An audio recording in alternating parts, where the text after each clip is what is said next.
ازيكم يا حلوين؟ عاملين ايه؟ يا رب تكونوا بخير. في سلسلة الفيديوهات دي هقول لكم كل الاشاعات اللي اتقالت لي بعد الولادة وازاي اثرت عليا وعلى ابني. لو مهتمة شوفي الفيديوهات لغاية الاخر عشان تتجنبي نفس الاخطاء اللي انا وقعت فيها.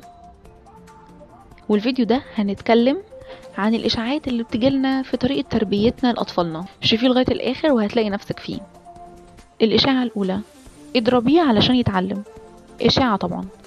الضرب ده بيأثر على ثقة الطفل بنفسه وبيخليه عنده خوف مش طاعة، وده بيكون شخص جبان وعنيف، واحنا طبعا مش عايزين كده لولادنا. علميه وأدبيه من غير ضرب، من غير إهانة. تانية: ما ينفعش تقوله لأ، لازم يسمع الكلام وخلاص.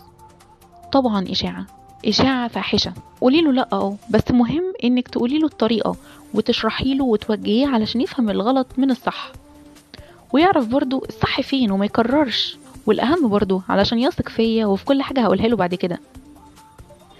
الإشاعة التالتة: إن المكافأة بتدلع الطفل. إشاعة طبعا. المكافأة الذكية بتحفز السلوك الجيد عند الأطفال، فمهم جدا إنك تشجعيه، ومش شرط كل مرة تكون المكافأة مادية. المكافأة المعنوية أهم 1000 مرة، وضروري إن هو يفهم المكافأة دي كانت ليه وعلشان إيه، عشان بعد كده يحب منك التشجيع والتوجيه ويكتر من فعل السلوك الجيد. الإشاعة الرابعة: الأوامر الصارمة بتعلم الانضباط. إشاعة طبعا. الاحترام المتبادل هو اللي بيبني شخصية الطفل وبيخليه أكبر وأعقل، لكن الأوامر دي بتخلق طفل تنفيذي وما عندوش تفكير. الإشاعة الأخيرة: إن كل العيال لازم تتربى بنفس الطريقة. إشاعة طبعا. كل طفل وليه الشخصية المختلفة بتاعته، ليه الحاجات الأعلى من طفل تاني وحاجات أقل من طفل تاني.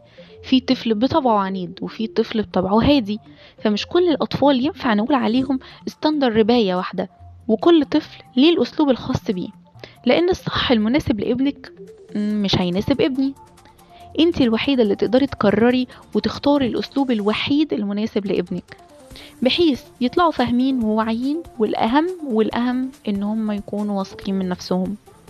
وأخيرا، خلونا نربي عيالنا بطريقتنا، الطريقة اللي نبقى فخورين بيهم دايما، وخلينا متأكدين إن أي خلل في التربية سهل إن هو يتعالج، وقدامنا وقت كبير قوي إن احنا نصلح ونعالج طالما متكلين على ربنا. لو في أي سؤال سيبيه تحت في كومنت وهرد عليكي. ولو انتوا وصلتوا لغاية هنا، شكرا من قلبي إن انتوا كملتوا الفيديو لغاية الآخر. باي باي.